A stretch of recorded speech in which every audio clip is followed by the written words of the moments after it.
Ce matin-là, Lou Tan Hang fait réviser les mots français de la garde-robe à sa vingtaine d'élèves de CE1. Et même à 7 ans seulement, il se lance. Qu'est-ce que vous mettez? Dis-moi, oui, L'école Doan Thi Diem d'Hanoï est la première de la capitale vietnamienne à avoir introduit l'enseignement du français en primaire.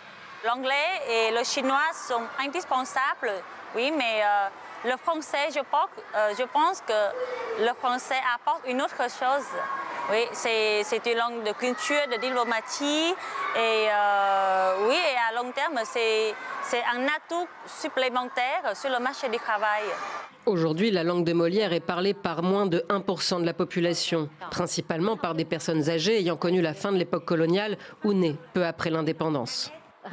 Lorsque nous avons commencé à introduire le français en 1993, l'anglais n'était pas encore enseigné. Nous avons commencé à proposer des cours d'anglais vers 1995 ou 1996. Après cela, il est devenu plus difficile d'inscrire des élèves aux cours de français. Selon un rapport du ministère vietnamien de l'Éducation, le français comptait à peine plus de 30 000 apprenants dans le primaire et le secondaire en 2023, bien loin derrière l'anglais. C'est grâce aux cours de français que notre école existe aujourd'hui.